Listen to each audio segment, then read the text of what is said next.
Okay, so I just want to preface this with the fact that I am young. I'm in my early 20s, okay? I'm still figuring things out. I'm not dating a lot. I've only ever been in one relationship, but I'm not stupid. And I've seen some things, and I think people are getting it very mixed up. There is an objective truth that a lot of women ignore, and this is, I think, what I intend to highlight. There's this stupid advice out there, which is, just be yourself, never change, you do you, and just like never learning how to be a better version of yourself, and actually being very rigid and somewhat perhaps stubborn in your way of being. And if you're trying to attract a masculine man, good luck to you, because if you're not flexible, if you're not willing to compromise, you will not find a masculine man. You will drive him away instead. I want you to imagine this. Quick rundown on feminine masculine energy. It exists in all of us, regardless of your gender and sex. In this scenario, I'm going to be talking about heterosexual norms, with the woman having the majority of the feminine energy, which I'll get into in a minute, and a man having the majority of masculine and embodying the masculine, basically. Imagine that the feminine is like water. It flows. It has its different temperaments. It accommodates any body in which it exists. And I guess the way that I could describe masculine is it's like earth. Now, I know in astrology these two are both feminine signs, but I'm pretty sure. But just listen to this analogy with regards to this context. Grounded, secure, stable, knows where it's going, basically. I want you to think of the earth and the water as sort of like metaphors for masculine and feminine energy. If you're coming in with this energy, a man has to adapt to me, he has to just accommodate me, I'm going to be like this regardless, da da da da da. What energy do you think you're embodying? And what type of man do you think you're going to attract? I want you to think about magnets. In order for them to be attracted to one another, there has to be polarization. So you're going to have a very strong positive and a very strong negative, or whatever the physics is. But basically they're on two ends of a spectrum. And as a result of that, the attraction to one another is very intense. Whereas if you take two of the same energies and you put them together, what happens? They repel. Now, if you remain perhaps stubborn, strong-minded, now don't get me wrong, I know there are women out there that can be a little stubborn. I myself can have my moments where I'm a little stubborn. But I mean stubborn in the sense of your inability to compromise, to meet a man midway, to see his point of view, to help him find a solution in a way that accommodates for people and emotion. If you cannot flow, you're going to repel him. The only man that will bend to your will is a feminine man. And I think that's the issue that a lot of women are having. Learn how to become more feminine. It's a harsh truth. I didn't understand it for a while. When I was younger, 18, 19, I was still a little tomboyish. I'd been conditioned, I guess, as well. I'm still working through that now. I actually made a video a few weeks ago, months even, talking about something very personal but also genuine, and I'm rethinking it and I'm wondering if I should post it, but I also think it's somewhat still relevant, and I think it could open up a conversation, and I'm curious to see where that goes, so I might still upload that. When I was about 19 or 20, I suddenly discovered all of this femininity stuff, and it was really funny because I was like, this is obvious, this stuff makes sense on the one hand, because as a child, as a young girl, I was very naturally feminine, overly feminine even. Bit of a damsel in distress. And you might not think that, watching me, hearing me speak, the way that I dress, the way that I present myself. So a lot of it made sense, and I was like, well, yes, naturally. But I think that also comes from conditioning. It comes from having feminine role models in my life, also my culture. I'm Indian, for any of you that don't know, and I think that it's a lot easier in our culture. There are more examples of femininity and it not being seen as a negative thing.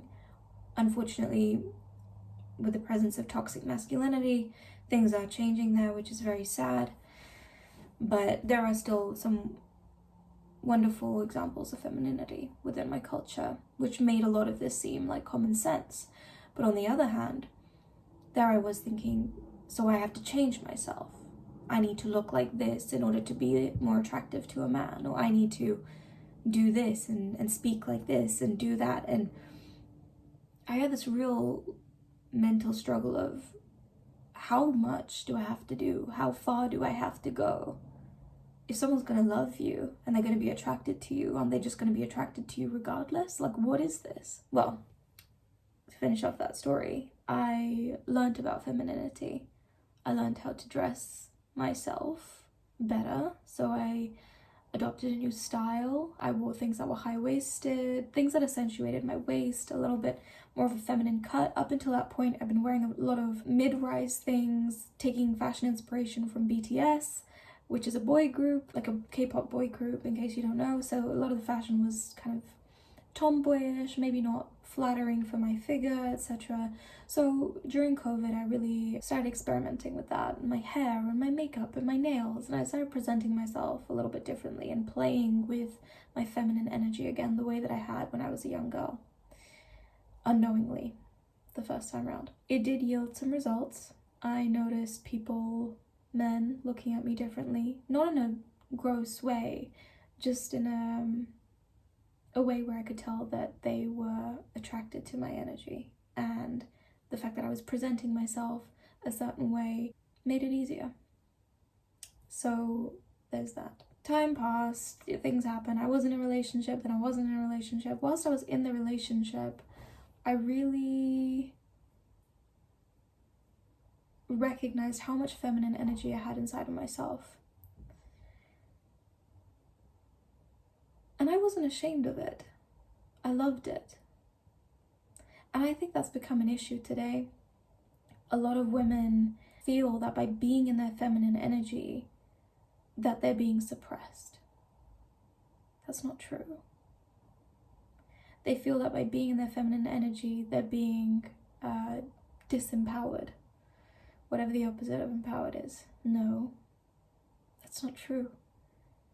And I think it stems from years of toxic men or toxic masculinity treating women unfairly and seeing their femininity as something to be taken advantage of. And I think as a result of the pain and betrayal that has come from that, a lot of women or women's daughters have gone to the other extreme and have thought that their best way and their best tool to fight back is to somewhat be like a man. But that's not true. Femininity is powerful. And I think that a lot of people don't want to accept that.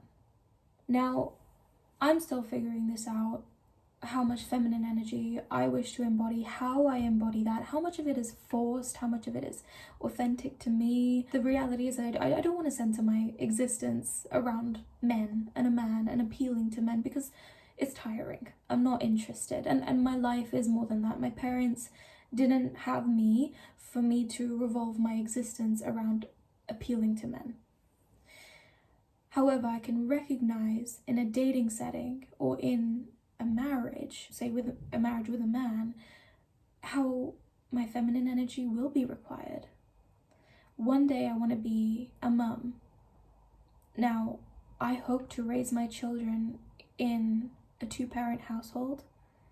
I would prefer to be married to a man, or my partner to be a man, and with that being said, I know that I'm going to have to be in my feminine. I don't want to be raising my children with two masculine parents who are constantly butting heads. I don't want to be the same as my husband. And I wouldn't want my husband to be overly feminine. I've thought about that. You know, I've thought about, whilst I was dating and all of that, I thought of the trajectory with the men that I was meeting at times, especially boys. I don't mean underage, I just mean young men that I was meeting. The way that they would handle their emotions at times, I would just look at the trajectory. Okay, well, if I'm in a marriage with this person, what's that gonna look like?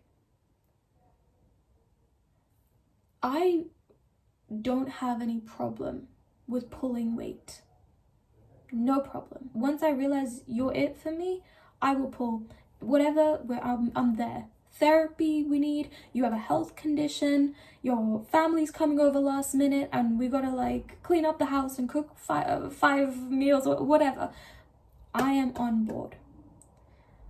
But what I wasn't okay with was pulling weight in a masculine way. So I'm gonna birth these babies, worry about them, and then also worry about how I'm gonna provide for them.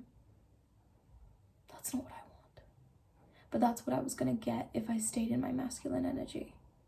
Now, the way that the world is currently set up and the way that I have also been raised has made it so that I have to achieve things for myself. And I'm not opposed to that. I think that it is a wonderful thing and a hugely empowering thing to be able to provide for yourself and say, I did that.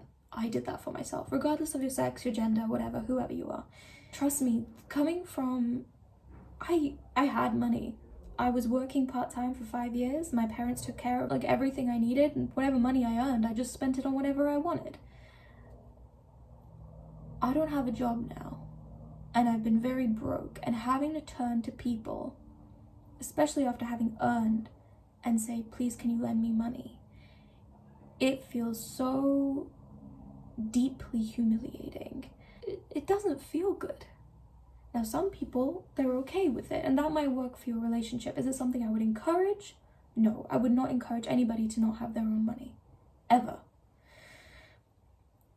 But I'm not gonna be here to pass judgment, because that's not what this video is about. In order to have my own money, however, I do need to be in my masculine energy a lot of the time, because it means that I have to pursue. It means that I have to put in the work. I have to do. I have to be about action.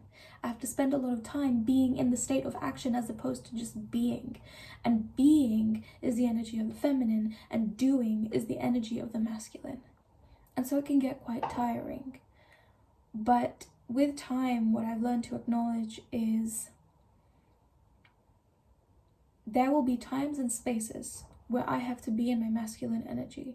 But as a woman, as a naturally more feminine woman, it is imperative that I take time to nurture my feminine side, the more emotional side of me, the more creative side of me, the more healing and slower moving side of me, the side of me that wishes to just be present and connect, rather than thinking future. What am I building next? What am I pursuing?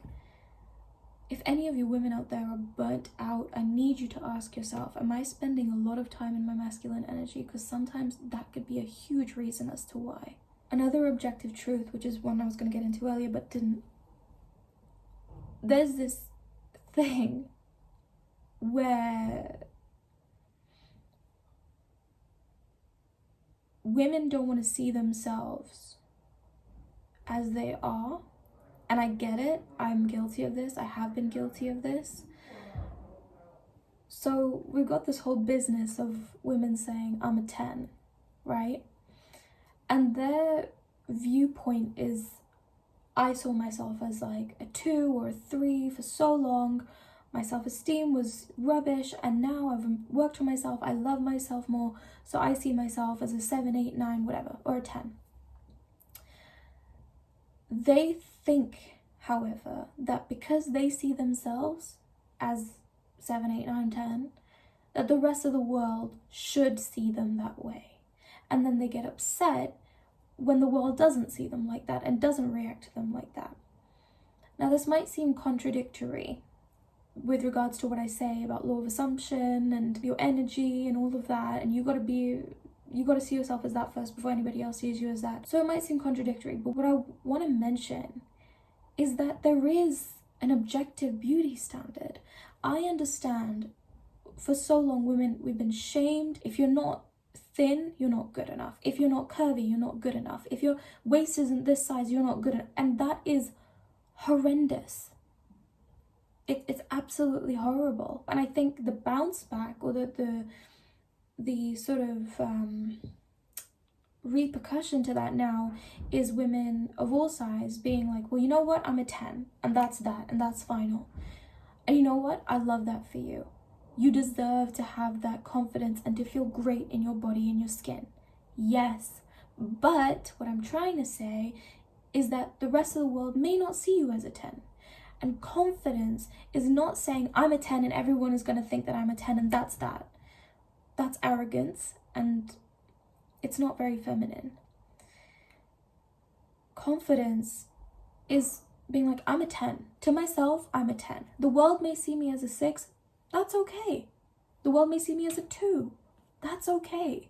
I understand, and they're allowed to have that. And there are objective measures of beauty. And a lot of people don't admit that. A lot of women don't want to admit that to themselves. A lot of masculine men, they will be attracted to a smaller waist. The waist to hip rate. What you see on Kim K, there's a reason she's doing that. It's profitable. That's why. Okay, and the reason that women feel so shit is because they feel like they can't attain that. And it's true, a lot of women, I can't, that's not even real. Like, it's not like natural. That's partially man-made. And her dishonesty as well doesn't help a lot of people, right? So what I'm trying to say is there's a reason that she's so, I mean, there's more to it, of course, but part of the reason that she's so popular is because of that. You can't deny it. Just how red also has an influence. Red lipstick, a red dress, long, flowing, shiny, healthy hair, a younger appearance, a lighter, more, a younger voice, I don't know, glossy lips, non-crazy colored nails, you know, just like red or like a nude or just like a shine. Look, there's, come on. There are biological things behind this. Okay? So can you stop? Can we stop now with the whole, oh, but they should just be attracted to, no. So listen, here's the thing. The reason that so many women don't want to accept this is because they put so much value onto the looks part. And probably the men that they're dealing with are men that only value the looks. You gotta check who you're hanging around with, what shit you're putting up with, why you're attracting that, because there's a reason that you keep attracting the same energy, but I'll say that for another video. Actually, I think I've talked about it in the past. Just go watch my old videos. Let's just look at me objectively. Go ahead, rate me. Right now as well, you might rate me differently to how I dress if I present myself nicer. I'm still figuring out my nose piercing situation, by the way, whether or not I like this and whatever, I don't even know, but whatever, just go ahead, rate me out of 10. Whoever you are, woman, man, whatever, go ahead, rate me. It's probably gonna be kind of brutal. I wouldn't say I'm like a 10, definitely not. I don't think I'm a 1. I'd say somewhere around the middle. Pardon me. I'd say maybe like average, 5, 6. Let's go with a 6. I can be a 4, 3 some days, really. But let's go with a 6. That's okay. I would say maybe 6 objectively. Now, I want to work on my subjective and my objective. My subjective, by working on my subjective, what does that allow me? When I say subjective, I mean that I want to be able to rate myself a 10 out of 10. Okay? So what do I mean by working on my subjective? That means that I want to look at myself with the most love, right? I want to experience the most, like, I want to max my self-esteem out as much as I can. Like, I want to feel really good about myself. I want to feel like a 10 out of 10 to myself. That's my subjective opinion. Now, why would I want to influence the objective?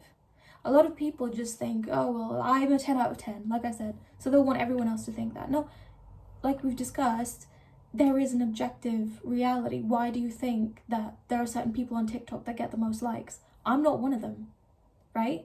So I can see, I'm not stupid, I can see that there are people that are objectively more beautiful. Now, obviously, there are some beauty standards that are at play, but if you look at things over the history of time, symmetry has always been important. Anything that sort of would perhaps show signals of poor health, bad teeth, maybe bad posture, like things like that, like biologically we're not meant to be attracted to those things because it doesn't offer us the highest chances of success with our offspring. So why are we blaming people for things that are biologically within them? Oh, I didn't finish another point. I'll get to that. Sorry, my brain is like what sometimes. So why would I want to work on my objective beauty? I think another issue which has been just accept yourself as you are. Well, that makes things harder for some people. Just admitting that there is an objective beauty standard can enable people to feel more empowered to go and get that plastic surgery or to get into the gym and put in the work. Maybe you can call it superficial, but you can't say that that doesn't play a role in attraction. Of course it fucking does. Of course it does. And we know of the halo effect. We know that people experience pretty privilege. So why wouldn't you want to max out everything that you can from that if you had the resources to? It's not a cure for insecurity. Not entirely, but it sure can help. So for me, objectively, where do I want to get to? I may never be a 10 out of 10 objectively. And by objective, I mean a sort of, if everybody in the world were to rate me, that, whatever that is out of 10. So I may never be a 10 out of 10. And I think also a lot of people, like with that, you might have, Maxim's hottest 100 or something, I don't know what it is nowadays, but you might get people that are rated an 8 or 9 because there is obviously a level of subjectivity to it. But overall, people can come to a general agreement about the hottest people on the planet, right? So where do I want to get to? Well, you know what? I would, if I can be a 7, I'll take that, or an 8. And why? Well, for the reasons I mentioned previously. It helps. And I don't want to feel bad about that. I don't think we should make people feel bad about that. And I don't think you should make yourself feel bad about that. You know?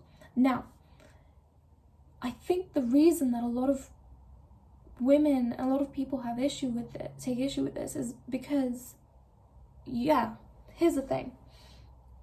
When we talk about rating, right, typically we're talking about appearance. And what you're not accounting for, is that men are human too.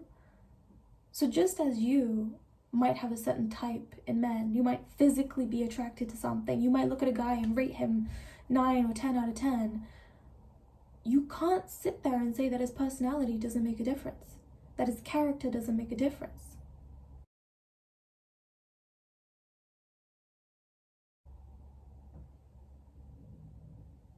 So it works both ways.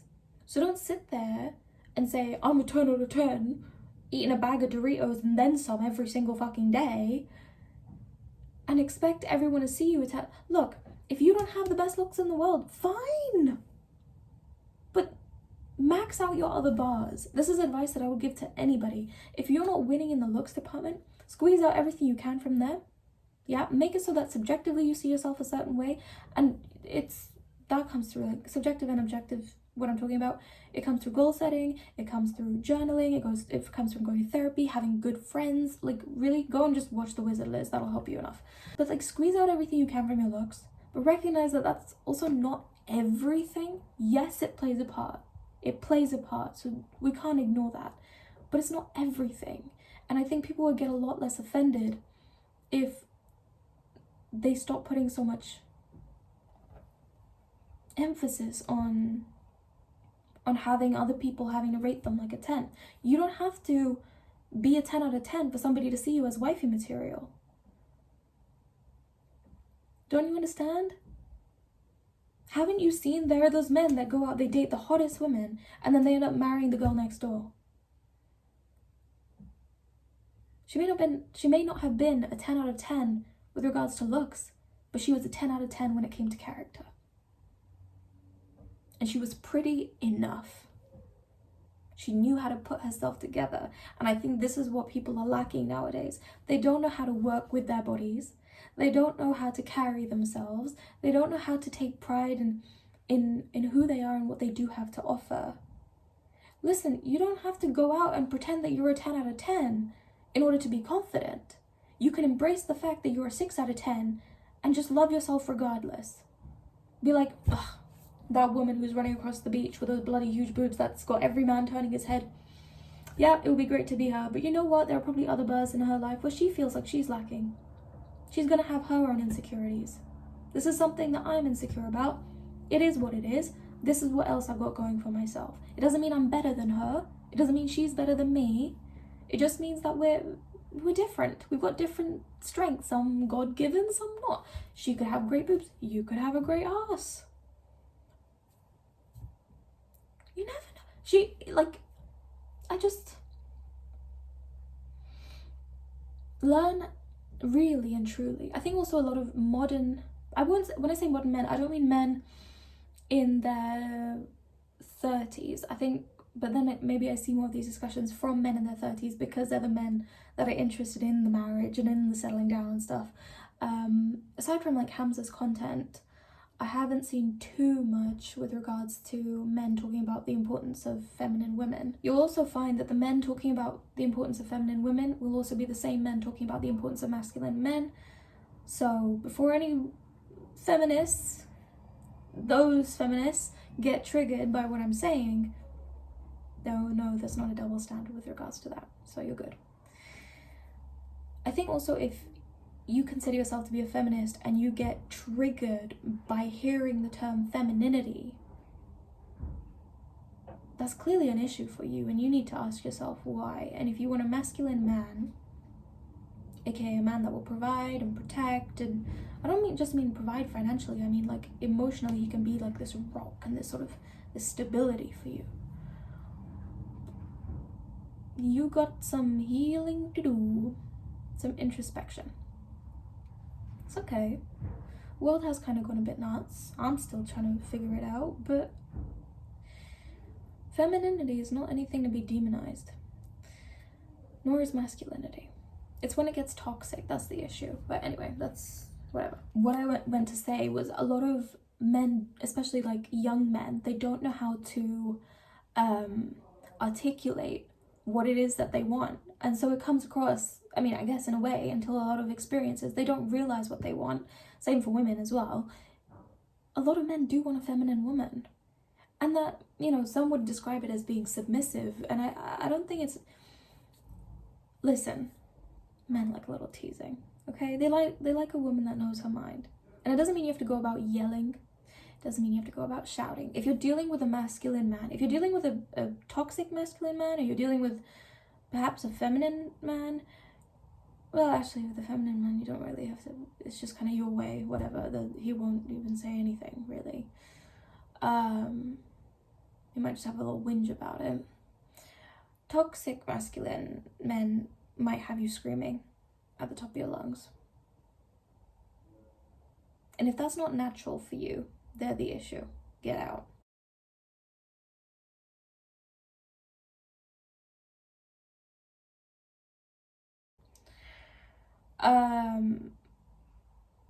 But with a masculine man,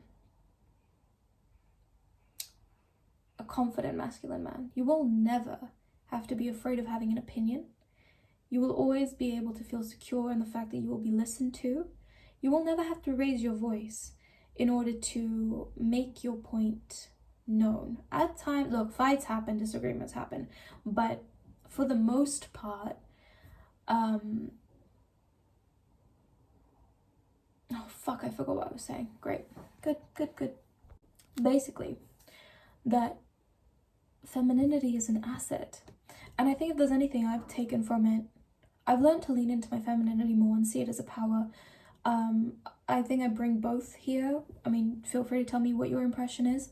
I think I have a decent amount of masculinity with regards to my assertion, femininity with regards to my emotion and compassion and ability to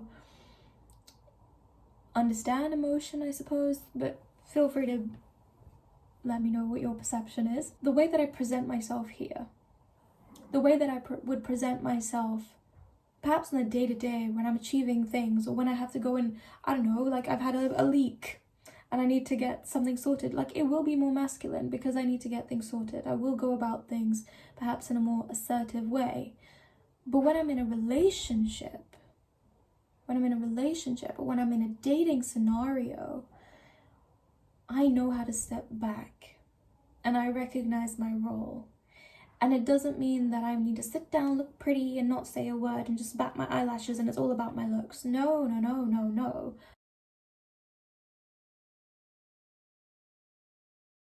I will not be reduced to my looks, but I know how to be comfortable in my femininity. I'm still learning, I'm still figuring it out, as I mentioned, but I don't shy away from it because I think in the presence of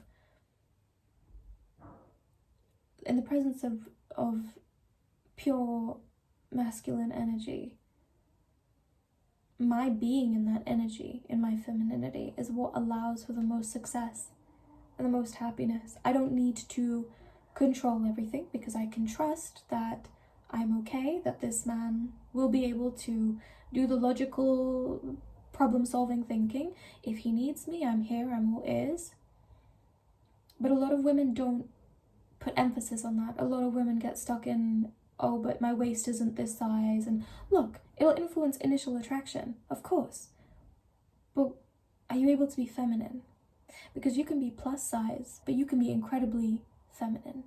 So you could take a woman that fits the beauty standard, you know, has the long hair, has all of this Kim K situation going on, but she could be the most masculine type of woman. She could dress a certain way, but when she opens her mouth, the way that she talks to people, the way that she talks to men, the way that she doesn't accept help and is constantly combative and trying to compete and aggressive, and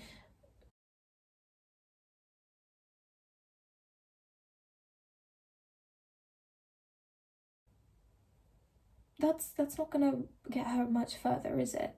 So it's an asset. It's an asset to know how to use your femininity and step into it, and it's a power, and it's also it's incredibly recharging.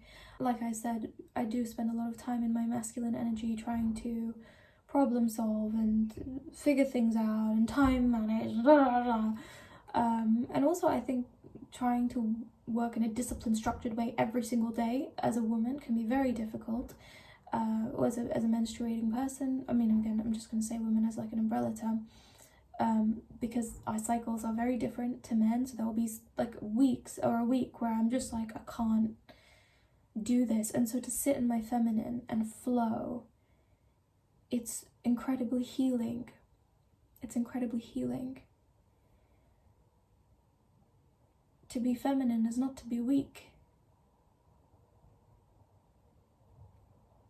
If your perception of femininity is that, then it seems to me that either you've been sort of caught up in the modern culture of things, which is, no, women should be like men, and if men can sleep with this many people, then I should also go and sleep with this many people because that makes me a feminist. Like, no, there's more to it, calm down, let's get back to the bare bones of it. So either that, or you've had an experience where you've seen femininity be sort of abused, and as a result of that, you think the best solution is to squash it all together because it's something that can be trampled upon. pure femininity and pure masculinity is never anything to be ashamed of. It's something to be embraced. And I think that the polarity is what creates the most beauty in life. Think about that feeling when you go out, you've had a really busy day, you know, you've achieved a lot, it's been great, but you can't wait to go home and just sort of, or whatever space that could be for you, where you just get to just de-stress, relax, breathe, calm, be present. That feeling, that is the feeling of stepping into your feminine. It's allowing, it's gentle, it's soft, it's the voice that says everything is gonna be okay. Masculinity would be the voice, I suppose, that says, I got you. Femininity is the term that says everything is gonna be okay. It comes from a place of faith, you know? Think about the ocean. You know how I mentioned water and earth? Earth is incredibly strong, right? It's grounded, and think about everything. You've got volcanoes and earthquakes. Like, the earth is capable of so much. The ocean, however, the ocean is just as strong. Can't tell me it isn't. It's just got a different way of being strong. You see? It's not something to shy away from. And honestly, if you think about it, say we go with this earth-ocean mentality, right? Think if the planet was just purely made of ground. Earth. Be very dry and crumbly, wouldn't it? I don't think we'd exist either. But anyway, that's not the point. But then think if it was just all water, which it was at one point. But again, we wouldn't really be here, so. But what I'm trying to say is the Earth, our planet Earth, is best when both exist. And it's a silly little analogy, but I think you get what I'm trying to say, is that the world is better when both healthy masculine and healthy feminine energies learn to coexist and cooperate with one another. Your femininity is a tool, and it is a beautiful thing to be able to step into, and it's not just for the gain of relationships, romantic relationships, but it's also a way of being in life. And especially, I think also people really noticed it after hustle culture, hustle really hard, and what was all these different quotes that came out, like sleep is for the dead, and all of that stuff. That is overly masculine, and then you just saw this like huge wave of people just being burnt out, and it's like, what'd you expect? What did you expect? As women, as people in our as people that are naturally in our creative energies. Okay. I was just checking the time, sorry. As people that are naturally in our creative energies, that is one of our greatest gifts, to be able to create, to be able to flow and to nurture and to, I don't even know, just think of it like a spirit that's like dancing in the rain. Just free and flowing, and you get the vibe. That's it. I know I've been a bit hopscotch everywhere, but I hope that gives you some insight as to kind of like how you can change your perception about, I guess, what men want. Yeah, they might be initially attracted to that hourglass figure, but what are you beyond that? Work on it. It doesn't have to be like you get an hourglass. Sure, if you want to get the surgery, go ahead. But I know of many women that don't have that, and especially after menopause, it's bloody difficult. If that's all you're going to value yourself on, you're going to have a very miserable life, honey. A very miserable one. And trust me, I'm sure you know as well that there are plenty of women that have already lived many miserable lives. We don't need to add to that. Look, if you want to get the surgeries and all of that, go ahead. It's your body.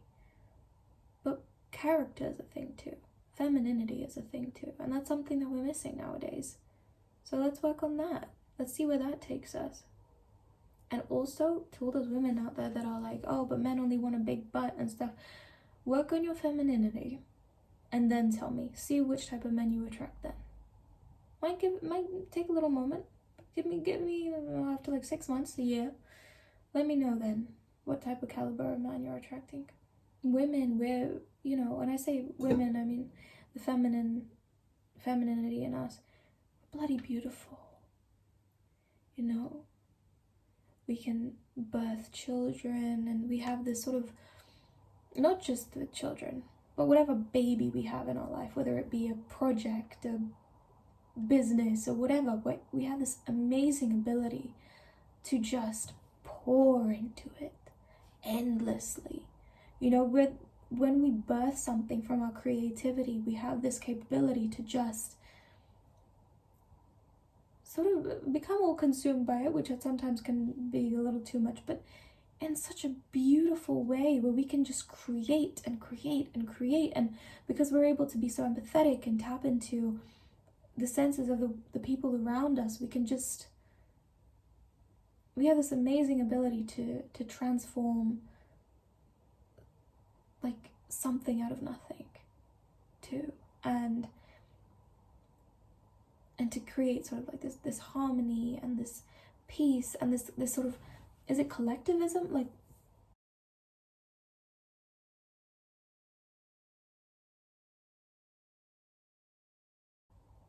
this sort of sense of unity and togetherness and family, you know, whether it be within a home or whether it be within a corporation or globally, online, even as a community. Women just have this amazing quality to just see the good in people and bring that out of them. Why run away from that? It's a strength. It leads to a lot of fulfillment for a lot of women, and yet we run away from it and wonder why we're so miserable. You don't need to spend your time chasing. You don't need to spend your time constantly criticizing yourself, being at war with yourself. You don't have to settle with the life that you have, or settle with whatever you have and in the body. You don't have to just settle and be like, oh, I'll give up. No. But you can move with peace. You can move with grace. You can move with allowance and accommodation, that when you walk into a room, you know, you have this energy about you, that you are at peace with yourself. And regardless of your ups and downs, your whatever emotions, hormones are at play, you allow things to just flow and exist as they are. It is that level of comfortability with your feminine. You know how the ocean will, you know, one day it's bloody crazy and then the next day it's calm as anything. You don't need to be mad about that. You don't need to be mad about your womanhood. Not a single ounce of it. Embrace it, accept it, become a sort of embrace, like a hug for yourself. You don't need to lie to yourself. Like I said, you don't have to say, oh, well, you're a 10 out of 10 and everybody should just see. Are you fucking kidding me? Shut up. You don't need that. You don't need everybody to see you as a 10 out of 10 for you to live a happy and fulfilled and beautiful life.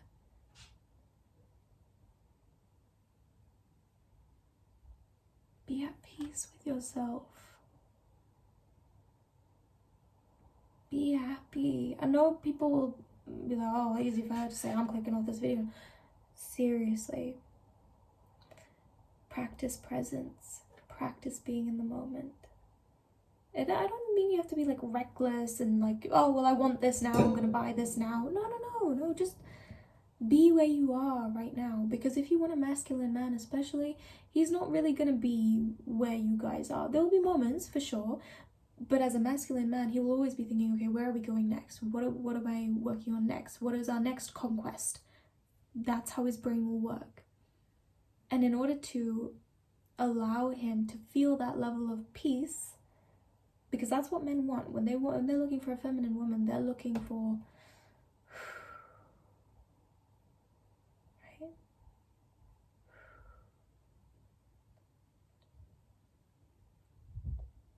in order to do that, you need to be that first. Why do you think so many men are like, you know, they love it when they come home and their wife has cooked dinner or whatever? And nowadays there are so many, obviously there are feminists. Look, you might actually be a feminist at heart, you're just getting some things mixed up. That too was me to an extent at some point. Cooking for your man is not anti-feminist. You're being that, I need a word for it, exhale. You're being that at the end of the day. That's nice.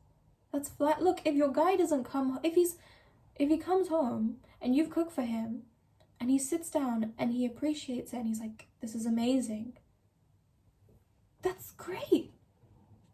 It's not like he's taking it and he's like throwing it at your head. If that's the situation, that's a different story. But if you've cooked for him and he's coming home and he's appreciating your effort just as you appreciated the fact that he's worked all day and, you know, brought money to the house, whatever, like, that's not bad. You were just working as a team and you're playing to your strengths. And then people might misconstrue this and say, well, cooking isn't my strength and it's not the only thing that women can do. I know that. And I'm sure your man knows that. If he's self-aware, if he's a respecting, like a respectful individual, if he respects you, I'm sure he knows that. But that's not what it's about. You're just playing to the energies that you're most strong in. It could be the other way around, but that's not what this video is for. This video is for the women that are, they want to step into their feminine energy, but they just don't know it. It's not a bad thing to give a man a sense of home and peace. The same way you want security and safety from a guy, it's okay to provide a sense of, like I said, home and peace for him.